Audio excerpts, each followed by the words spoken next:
Queridos, eu quero falar algo bem rápido, então você não precisa sair do seu lugar. Eu não quero demorar 10 minutos nisso. Você pode sentar no chão se quiser, mas a minha recomendação é que você nem se movimente, só para sentar se quiser. Em Lucas capítulo 13, Jesus fala de um dia de prestação de contas. Ele fala de um dia em que todos nós vamos estar diante do Senhor e haverá uma prestação de contas. E a primeira coisa que me chama a atenção nesse texto é que a Bíblia mostra claramente que a expectativa dessas pessoas que se achegam para prestar as suas contas diante de Jesus eram muito distante da forma que Jesus viu que eles fizeram. Então a palavra do Senhor diz assim em Lucas 13, 25 a 27: nem todo que me diz Senhor, Senhor entrará no reino dos céus, mas aquele que faz a vontade do meu Pai que está nos céus. Muitos naquele dia vão me dizer: Senhor, Senhor, nós não profetizamos em seu nome, em seu nome não expulsamos demônios, em seu nome não fizemos muitos milagres. Então lhes direi claramente: eu nunca conheci vocês. Afastem-se de mim, vocês que praticam o mal. Queridos, a gente confunde muito fácil trabalhar para Deus com ter relacionamento com Ele. A gente confunde muito fácil fazer algo por amor a Deus, e na verdade a gente está fazendo para a gente mesmo. Então quando Jesus fala, olha, que naquele dia muitos chegarão diante dele e dirão: Senhor, fizemos isso, fizemos aquilo. A resposta de Jesus para eles é: eu nunca conheci vocês. Vocês nunca gastaram tempo comigo, vocês nunca tiveram na minha presença, vocês nunca conheceram o meu coração. E a primeira coisa que isso pesa no meu coração é que no final das contas, quando essa era passar,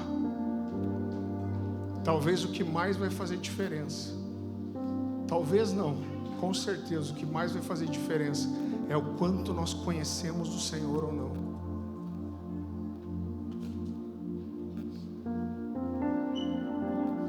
Eu estava orando ali, a Dani falou para mim, eu não passei muito bem durante o dia, ela falou: você está bem? Eu falei: Dani, eu estou emocionado, porque a nossa família, a nossa casa, eu não esperava que as músicas me tocassem tanto, mas existe um risco nisso.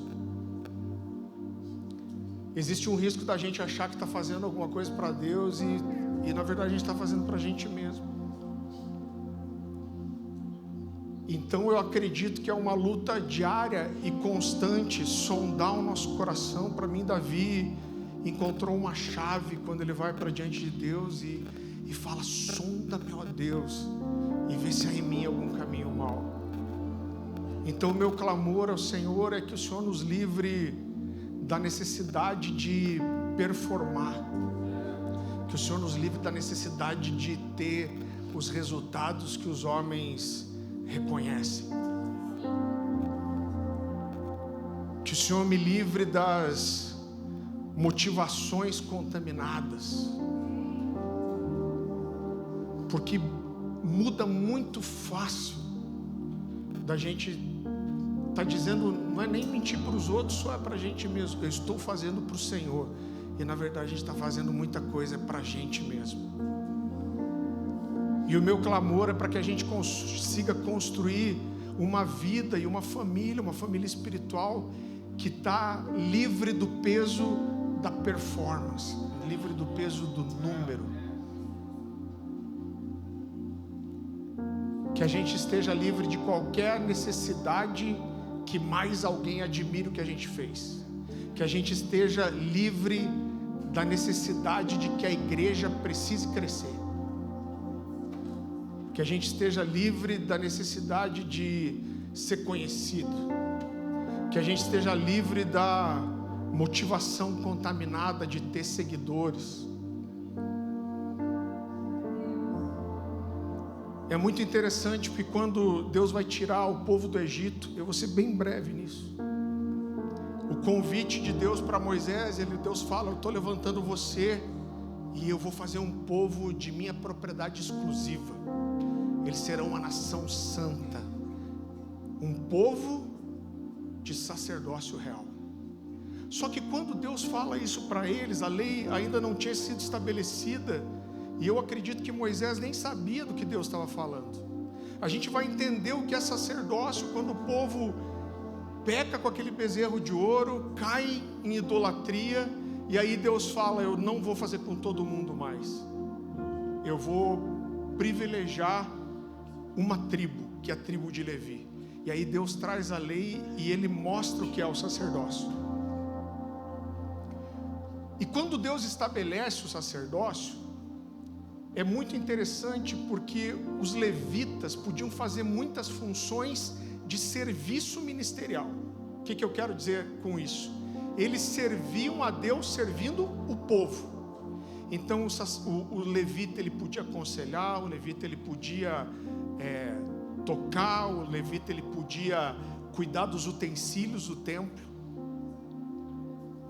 Mas o que separava o sumo sacerdote de todos os outros homens, não só de todos os outros homens, mas inclusive dos levitas e até do sacerdote, é que o sumo sacerdote, primeiro sacerdote, era o único que podia oferecer alguma coisa diretamente a Deus. Então os levitas, eles podiam servir a Deus servindo o povo, mas na hora de entregar alguma coisa para Deus, um sacrifício, uma oferta, você precisava de um sacerdote. E aí eles já se diferenciavam dos outros. Mas agora só o sumo sacerdote, uma vez por ano, ele tinha um encontro íntimo com a glória de Deus. Uma vez por ano, depois de um extenso ritual de purificação, ele entrava no santo lugar e depois no santo dos santos. E ali no santo dos santos ele tinha um encontro com a presença manifesta de Deus. Agora sabe o que é interessante? É que tanto no tabernáculo quanto no templo, depois que você passava do átrio, não tinha janela. Então o que o sacerdote fazia lá dentro para Deus era só ele com Deus. Ali não tinha plateia, não tinha janela, e ele entrava numa câmara mais restrita ainda, aonde ele podia entregar algo para Deus, e aquilo era só entre ele e Deus. Então quando a gente vai, e Pedro vai falar isso, ele vai repetir o propósito de Deus, porque quando o véu se rasga, o sacerdócio levítico é cancelado. Então quando a pessoa diz: você é um levita na casa de Deus, o cara está 2000 anos atrasado, né? Porque Jesus morreu e o véu se rasgou para que o sacerdócio levítico fosse encerrado. E aí agora Jesus diz assim: agora não são só os levitas, agora não é só o sumo sacerdote, mas vocês são o meu povo de propriedade exclusiva, e todos vocês são o meu sacerdócio real. E como sacerdócio real, nós somos chamados a fazer o que aquele sumo sacerdote fazia. Nós fomos chamados a entregar algo diretamente para Deus, que Ele possa receber com alegria. Agora, por algum motivo, a gente tende a valorizar muito mais o que nós fazemos para o homem em público do que nós fazemos para Deus no secreto. Mas para Deus o mais importante não é o que nós fazemos para o homem em público. Por isso que Jesus fala: vocês podem ter feito todas essas coisas, vocês podem ter expulsado demônios, curado, pregado.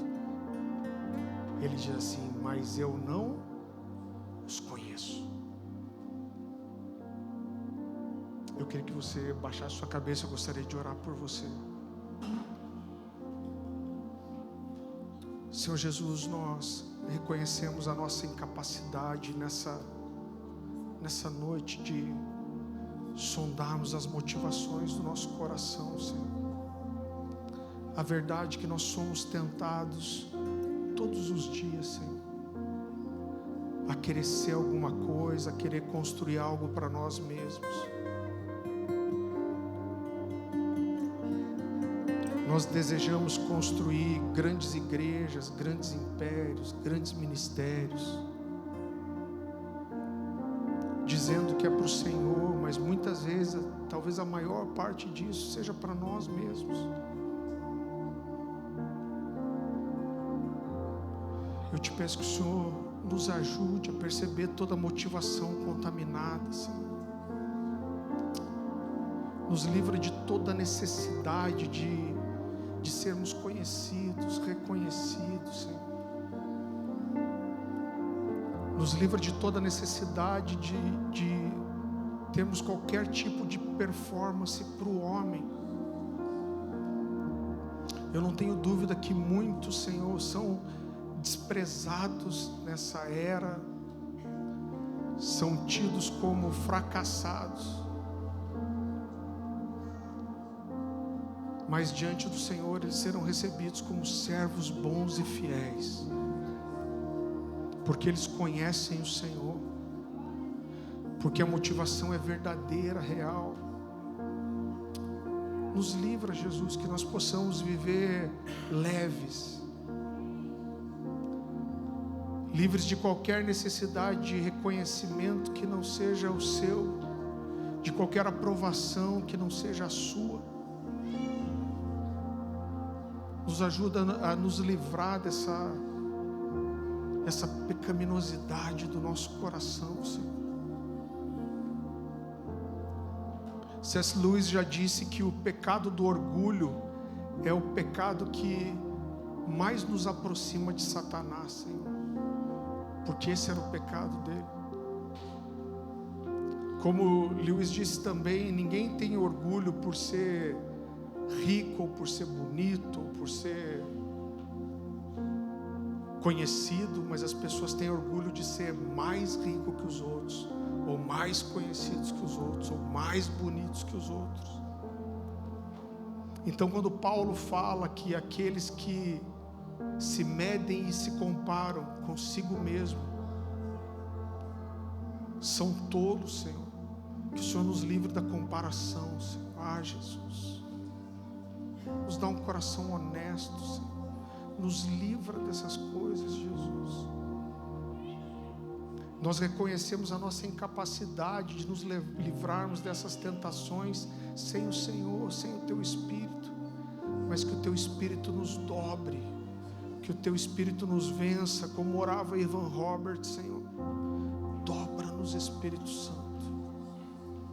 Nos livra, Pai, dessas motivações, desejos e necessidades carnais.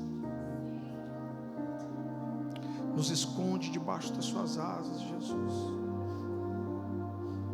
Nos ajuda a manter um coração honesto, puro, sincero, verdadeiro e simples.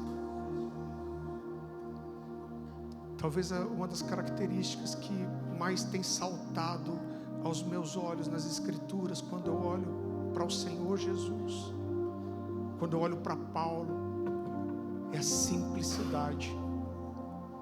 Não é à toa que Paulo diz: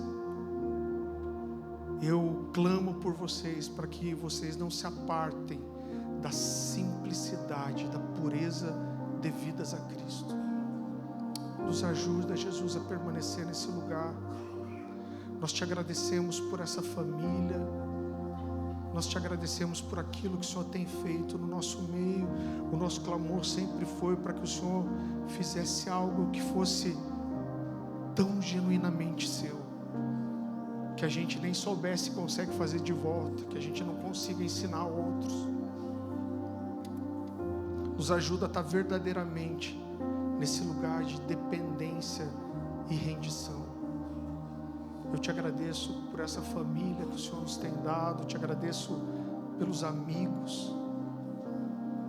Eu te agradeço porque tantas vezes a gente vem para cá, para os cultos, para a sala de oração, e a gente vem com o nosso coração sedento, a gente vem com fome, com sede. E o resultado de o Senhor matar nossa fome, a nossa sede, é aquilo que a gente cantou aqui nessa noite. Nos ajuda a sempre sermos honestos e verdadeiros, Senhor. Nos ajuda, nós não podemos sem o Senhor. Que o Senhor possa receber como uma oferta que lhe agrada tudo que nós entregamos nessa noite, Senhor. Nos ajuda a manter o nosso coração no lugar certo em todas as coisas, Jesus. Queridos, a gente vai voltar para encerrar ainda com uma canção ou duas, eu não sei, mas eu queria te convidar. Você sabe, como parte da nossa adoração, adorar o Senhor com aquilo que Ele tem te dado. Há muitos anos eu não consigo prestar um culto sem entregar alguma coisa financeiramente para Deus. Quer dizer que você tem que fazer a mesma coisa? Cada um anda em cima da revelação que tem. Eu não consigo entrar diante do Senhor de mãos vazias. Eu fico esperando pelo momento da oferta. Enche meu coração. Eu amo isso. Eu queria te convidar. A gente vai ter, não sei se o pessoal tá ali já. A gente tem o QR Code aqui, tem o Wi-Fi aberto da igreja, tem algumas colunas. Se você quer entregar em espécie ou máquina de cartão, tem aqui atrás. Acho que lá embaixo tem também, normal como sempre. Tem também. Então eu estou com o coração tão grato. Irmão, eu estou falando do meu coração, só estou derramando do meu coração com você. Eu tenho um padrão mais ou menos de oferta que eu faço em todas as reuniões.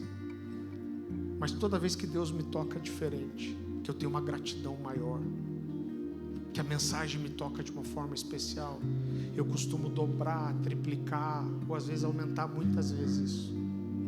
É a minha forma de dizer obrigado, Jesus.